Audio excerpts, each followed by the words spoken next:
ETF index mutual funds నేర్చుకుని stock మార్కెట్లో రాణించాలనుకుంటున్నారా? వెంటనే ఈ నెంబర్కి కాల్ చేయండి. నమస్తే రమగారు. నమస్తే జయ. రమగారు, పూజ చేస్తాం కదా, పూజలో ఏది ముందు చేయాలి అంటే స్వామివారికి నైవేద్యం పెడతాం, పువ్వులు పెడతాం, ధూపం వేస్తాం. వీటిల్లో అసలు ఫస్ట్ దేంతో మొదలు పెట్టాలి? సరే, ముందే పెరగన్నం తింటావా నువ్వు? ఏం తింటావు? లాస్ట్కి తింటాం. ముందే ఏం చేయాలి?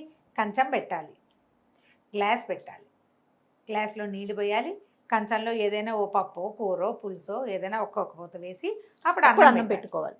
తర్వాత నెయ్యి వేయాలి, ఆ తర్వాత కలుపుకోవాలి. ఒక లైన్ ఉందా? అవునవును. పూజా విధానానికి బ్రహ్మాండమైన లైన్లు ఉన్నాయమ్మా. ఏది ముందు అనే అనుమానమే వద్దు మీకు. 2 పద్ధతులు ఉన్నాయి. ఒకటి పంచోపచార పూజ, అందరూ చేయొచ్చు, నిత్యం అన్ని వేళలా చేసుకోవచ్చు, రోజు చేసుకోవచ్చు. Right, okay. పొద్దున సాయంత్రము కూడా చేయొచ్చు, పొద్దున సాయంత్రం కూడా చేసుకోవచ్చు. ఒకటి. రెండోది షోడశోపచార పూజ. ఇది 16 ఉపచారాలు. 16 ఉపచారాలకి సమయం ఉండదు, చేత కాదు, మంత్రం రాదు, నోరు తిరగదు, అంతంత పెద్ద పెద్దవి పెట్టుకోలేము. పంచోపచారాలు చేసుకోవచ్చు. షోడశోపచార పూజా విధి అందరూ ఎప్పుడు చేసుకుంటాము? వ్రతాలు, నోములు, పెద్ద పెద్ద పూజలు ఉన్నప్పుడు షోడశోపచారాలు చేస్తారు. మా లాంటి వాళ్ళు కొందరు ఇళ్లలో రోజువారీ షోడశోపచారం అలవాటుగా ఉంటుంది, అలా వెళ్ళిపోతూ ఉంటుంది, అలా వెళ్ళిపోతుంది, దాని దారిన వెళ్ళిపోతుంది. మీరు సత్యనారాయణ వ్రతాల చూడు, ఒకదాని తర్వాత ఒకటి చేస్తారు. అదే లైను చిన్న చిన్న మంత్రాలతోటి రోజువారీ చేసుకోవచ్చు. అది నిత్య గౌరీ పూజా విధానంలో షోడశోపచారాలు ఉంటాయి. ఓకే. లక్ష్మీ పూజా విధానంలో శుక్రవారం లక్ష్మీ పూజలో ఉంటుంది. అలా కాకుండా ఎవరిళ్లలో వాళ్ళకి దేవతార్చన ఏదో ఉంటుంది, శివ పంచాయతనమో, దేవి పంచాయతనమో, విష్ణు పంచాయతనమో, ఏదో ఒక పంచాయతనం ఉంటే ఆ పంచాయతన విధానం ప్రకారం, లేకపోతే వైష్ణవులై కోవిలాళ్వారు ఉంది వాళ్ళ ఇంట్లో, కోయిలాళ్వారు అంటే కోయిలాళ్వారు పూజా విధానం, ఆయన ఉపచారాలు వేరు, కోయిలాళ్వారు ఉపచారం వేరు. వాళ్ళు కౌసల్య సుప్రజ రామ దగ్గర నుంచి చెప్తారు. పొద్దున్న కవాటం తలుపు తీయటం, దాన్ని ఏమంటారు, మన సుప్రభాత సేవ దగ్గర నుంచి మొదలు పెడతారు కోయిలాళ్వార్లు. మిగిలిన వాళ్ళందరూ కూడా ఈ షోడశోపచారాన్ని హాయిగా చేసుకోవచ్చు. ఓకే. దానికి లైన్ ప్రకారం వెళ్ళాలి. లైన్ కనపడుతుంది మనకి, శ్లోకాల్లోనే ఉంటుంది. ఏది ముందు ఏది వెనక అన్న అనుమానం మీకు అక్కడనే లేదు. పంచోపచారాలు అనుకో ఎవరైనా చేసుకోవచ్చు. పంచోపచారాలు ఒకసారి చెప్పుకుందామా? గంధము, మొదట స్వామివారికి ఏదైనా పటం ఉంటే పటం తుడిచి బొట్టు పెట్టడం. గంధ పరికల్పన అనేది ఒక విశేషమైన సేవ. దానికి ఏం చేయాలి? మామూలుగా మనం బొట్టు పెట్టాలనుకో, ఒక ఫోటోకో ఒక విగ్రహానికో ఒట్టిగా కుంకుమ మనుషులకు పెట్టినట్టు పెట్టాం. కొంచెం గంధంలో ఒక చుక్క నీరు పోసి తిప్పి గంధం అంటించి దాని మీద కుంకుమ పెడితే కరెక్ట్గా కూర్చుంటుంది. గంధ పరికల్పన, బొట్టు పెట్టడం, గంధం సమర్పించడం. లేదా ఆల్రెడీ బొట్టు ఉన్నది ఇది ఉంటే పుష్పాన్ని, ఒక పువ్వుని గంధంలో అద్ది దాన్ని ఇట్లా సమర్పించడం, అలా కూడా చేయొచ్చు. బొట్టులాగాను పెట్టచ్చు, పాదాల చెంత సమర్పించవచ్చు. తర్వాత పువ్వులతో అలంకారం చేయటం. ధూపము, దీపము. ధూపం వేయటం ముందు అగరత్తలపై వెలిగించాలా, ముందు దీపం వెలిగించాలా అనేది ఒక పెద్ద ప్రశ్నగా ఉంటుంది. ధూప దీపాలు. ఓకే. అగరత్తులు దీపం వెలిగిస్తాము, దీపం వెలిగించుకొని ఆ దీపంతో అగరత్తులు వెలిగిస్తారు. అగరబత్తులు ధూపం చూపించాక అప్పుడు దీపం సమర్పయామి అంట. ధూప దీపాలు. తర్వాత నైవేద్యం. నీ దగ్గర ఏ పండు ఉంటే పండు, బెల్లం ముక్క ఉంటే బెల్లం ముక్క, పంచదార ఉంటే పంచదార, పటిక బెల్లం ఉంటే పటిక బెల్లం. ఇంకేదైనా విశేషంగా చేసావు అది. పాలు. పొద్దున్నే మనం పాలు కాచుకుంటాం కదా, పాలు కాయగానే నువ్వు స్నానం చేయకపోయినా పర్వాలేదమ్మా, స్నానం చేయకుండా ఎలా పెడతాము లాంటి అనుమానాలు పెట్టుకోబోకండి. సూక్ష్మంలో మోక్షం. అసలు భగవంతుడికంటూ ఒక క్రియ విధిగా నియమంగా చేయండి చాలు. పాలు కాసేటప్పుడు పొద్దున్నే స్టవ్ మీద పాలు కాచుకుంటాం. దీనికి విధానాలు, మనం ఎట్లాంటి అలవాట్లు ఉండాలి మనకి? రాత్రి అంట్లు గిన్నెలన్నీ సింకులోనో పెరట్లోనో పడేసుకోవాలి. స్టవ్ గట్టు శుభ్రంగా తుడిచేసుకోవాలి, స్టవ్ గడిగేసుకోవాలి.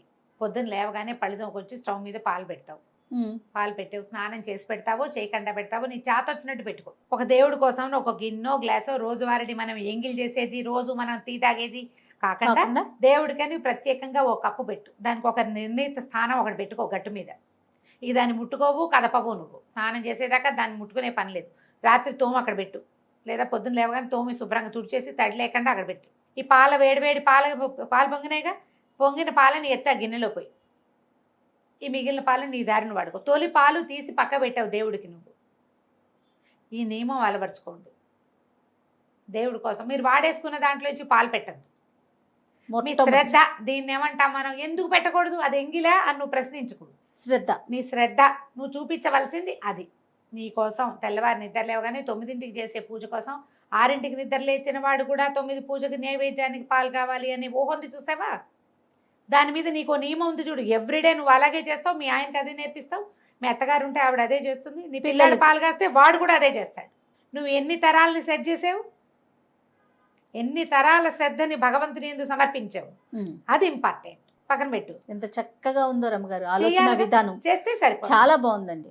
ఇదే ఇప్పుడు నీకు అదేదో చేయాలనుకోవద్దమ్మా. నేను ప్రతిసారి చెప్తా, నువ్వు బ్రహ్మాండం పగలగొట్టి వజ్రాలు తీసుకొచ్చి పోసినా భగవంతుడు అదే చూస్తాడు, నీ యందు శ్రద్ధ ఉందా లేదా అని. నువ్వు చిన్న చింతగింజ దొరికింది తీసుకొచ్చి నీకోసం తెచ్చా అని చూపించావనుకో, నీ శ్రద్ధే కావాలి. నువ్వు మణులు మాణిక్యాలు ఏం పెట్టావు, నువ్వు ఇంత నైవేద్యం ఉండేవా, అది అసలు ఆలోచనే లేదు, అది కరెక్ట్ కాదు. నీ యొక్క శ్రద్ధ, నువ్వు దానికోసం ఎలాంటి సమయం పెట్టావు, ఎంత ఆసక్తిని కలిగి ఉన్నావు, అది నువ్వు నోటితో చెప్తే, నువ్వు క్రియ చూపిస్తే నువ్వు కాదు, చేస్తే నువ్వు అక్కడ చూపించకుండా ఉండలేవు. ఆయన చూస్తాడు నిన్ను. ఇది అలవాటు చేసుకోండి హాయిగా. షోడశోపచారాలు చేయలేకపోతే పంచోపచారాలు చేయండి రోజు. ఎంత సింపుల్. చాలా. ఎలాగో నువ్వు ధూపం చూపిస్తావు, ఆరతి వెలిగిస్తావు, దీపారాధన చేస్తావు. తర్వాత నువ్వు చేసేది ఏమిటి, నైవేద్యం ఎలాగూ చేస్తావు. నేను రెండేం చెప్తున్నాను, గంధము పుష్పము అంతే. నమస్కారాలు ఆటోమేటిక్గా చేసేవి. నమస్కారం ఇవన్నీ నమస్కార ముద్రతోటే చేసుకుంటాం. దీపం పెట్టి దండం పెట్టుకుంటాం, నైవేద్యం పెట్టి దండం పెడతాం, పువ్వులు పెట్టి దండం పెడతాం. ఎన్ని దండాలు అయినాయి? 5 సార్లు దండం పెట్టావు, 5 ఉపచారాలు చేసావు. హాయిగా చేసుకోండి అమ్మా. అదేదో చేస్తేనే మీకు అదేదో వస్తుందని భావించద్దు. ఈ షోడశోపచారాలు మనకి వినాయక చవితి వ్రతకల్ప ఉందా, దాంట్లో కనపడతాయి. మొదటిది ఆవాహన. స్వామివారు వస్తే మన ఇంటికి ఎవరైనా వచ్చారు, రండి రండి దయచేయండి అని పిలుస్తామా లోపలికి.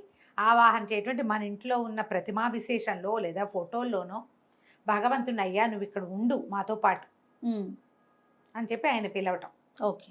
తర్వాత ఆసనం సమర్పయామి, నవరత్న ఖచ్చిత సింహాసనం సమర్పయామి అంటాం. అంత సింహాసనం మనం అక్కడ ఏం వేస్తాం చెబుతాం. ఆసనం తర్వాత ఆచమనీయం, కాస్త చేతులు కాళ్ళు కడుక్కోవటానికి అంటే కాస్త ముందు కాస్త మంచినీళ్ళు పుచ్చుకుంటాం. తర్వాత పాద్యం, ఆచమనీయము పాద్యం, కాళ్ళు కడుక్కోవటానికి నీళ్ళు. తర్వాత ఏం చేస్తావు, ఇంత దూరం నడిచి మా ఇంటికి వచ్చావు నాయన, శుద్ధోదక స్నానం చేయి. పంచామృతాలు ఉంటే పంచామృత స్నానం సమర్పయామి, పంచామృత స్నానానంతరం శుద్ధోదక స్నానం సమర్పయామి. స్నానం తర్వాత మంచి వస్త్రం సమర్పయామి, ఆయనకి యజ్ఞోపవీతం సమర్పయామి. తర్వాత పుష్పం సమర్పయామి, గంధం పరికల్పయామి, అక్షతాన్ సమర్పయామి. లైన్ అంతా వచ్చేసిందా? ఇక్కడి నుంచి ఇప్పుడు మనం ఏదైనా పూజా విధానం ఏం చేయదలుచుకుని పుష్పమాలిక సమర్పణం అవి చేసుకుంటాం. అప్పుడు ధూపము, దీపము, నైవేద్యము, తాంబూలము, ప్రదక్షిణ, నమస్కారము, ఇవన్నీ మనం చేస్తుంటాం. అవును. మీరు సత్యనారాయణ వ్రతంలో ఇవే చేస్తారు, జ్ఞాపకం చేసుకోండి. అవునండి, అవును. వినాయక వ్రత కల్పనలు చేస్తాం, వరలక్ష్మి వ్రత కల్పనలు చేస్తాం. మీరు సంతోషమాత, వైభవలక్ష్మి ఏ పూజ చేసినా ఇదే లైన్ ఉంటుంది. కొన్నాళ్ళు చేస్తుంటే ఆటోమేటిక్గా అట్లా అసంకల్పిత ప్రతీకార చర్య అయిపోతూ ఉంటుంది. రోజువారీ ఇవన్నీ చేయలేని వాళ్ళు అవి పూజలు అప్పుడు చేసుకుంటామంటే రోజు పంచోపచారాలు అలవర్చుకోండి. పంచోపచారాలు ఒక్కసారి లైన్ చెప్పరా రమ్మగారు? గంధం పరికల్పయామి, మొదటిది గంధము, బొట్టు పెట్టడం, గంధం ఇవ్వటం. తర్వాత పుష్పం, ధూప, దీప, నైవేద్యాలు, అంతే. ఇదే లైన్. ఈ లైన్ ప్రకారం ఎవరైనా ఎప్పుడైనా చేయొచ్చు. నువ్వు చెప్పాను పదే పదే ఇదే మాట చెప్తాను. నేను ఇప్పుడు ఒక రోజు గంటన్నర కూర్చుంటాను జయ. రోజువారీ 30 గంట నుంచి 1.5 గంటల దాకా పడుతుంది నా ప్రోగ్రామ్. ఇక్కడికి వచ్చే రోజున నేను 20 నిమిషాల్లో ముగించేస్తాను. తప్పదు మరి, ఇక్కడ ఇవాళకి ఇదే చేస్తున్నా. కాబట్టి అన్ని స్తోత్రాలు చదవను, ఉపచారాలు ముగించి దండం పెట్టేసుకుంటా. బోల్డన్ స్తోత్రాలు ఆయనకి ఈయనకి జగన్నాథాష్టకాలు అవన్నీ చదవను, వచ్చేస్తా. కుదిరినాడు చేస్తావు. కానీ ఉపచారాలు మనకు లేదా పెద్దవు 16 ఉపచారాలకు కూడా కుదరదు. తెల్లవారుజామున ప్రయాణం 5 ఉపచారాలు చేసి నమస్కారం చేసుకుంటాం. అది చేయలేదు కాబట్టి ఇది అయిందని అనుకోవద్దు. మీకు అలాంటి భయాలు ఉంటే నేను ఒక పాయింట్ చెప్తాను. నాకు కూడా ఉంటుంది జయ, ఆ భయం ఉంటుంది. చెప్తున్నాక కీచగా ఉంటుంది, ఏమీ చేయకుండా వచ్చేసామని భయం. ఏదో కొంప మునుగుతుందని కాదు, చేయలేదే. ఇప్పుడు మనం పిల్లల కోసం గబగబా ఏదో చేసి పరిగెత్తుకుంటూ వెళ్ళిపోతాం జయ. ఒట్టిగా అన్నం పప్పు ఉండే పిచ్చి వేద ఏం సరిపోయిందో అనిపించదా నీకు? 100% భయమా? అదొక ఆలోచన రమ్మగారు. కించ, అయ్యో సరిగ్గా చేయలేకపోయామే అని. నాకు ఈ పూజా విషయంలో నాకు ఆ కించగా ఉంటుంది. నేను ఇంటి దగ్గర మొదలుపెట్టి మొత్తం స్తోత్రాలు చదువుకుంటాను వచ్చేదాకా. ఎక్కడికి వెళ్ళినా సరే పొద్దున పూట మా వాళ్ళు రేడియో ఆన్ చేస్తారు, రేడియోతో పాటు నేను కూడా మోగుతూ ఉంటాను. నా దారి నేను చదివిసుకుంటాను. రామాయణం చదివేది ఉన్నా కూడా చదివేసుకుంటా, ఆ కించె పోగొట్టుకోవటానికి. ఓకే, మనకు అలవాటు ఉంటే అంతే. కించపడకండి, కొంతైనా చేయండి, అసలు మొత్తానికి మానేయకుండా ఏదో ఒకటి చేయండి. నేను చెప్పాను 3ంటికి లేచి ప్రయాణం ఎయిర్పోర్ట్కి పరిగెత్తినా నేను దీపం పెట్టకుండా వెళ్ళను. అలవాటు. ఇక్కడి నుంచి ఎయిర్పోర్ట్కి వెళ్ళే లోపల మొత్తం కంప్లీట్ చేసుకుంటారు. ఆయనకి అప్పచెప్పేసేయాలి. ఇది అలవర్చుకోండి, హాయిగా ఉంటారు. అన్నింటికి శ్రద్ధ ముఖ్యం. ముఖ్యం, అంతే. నమస్తే రమ్మగారు. నమస్తే.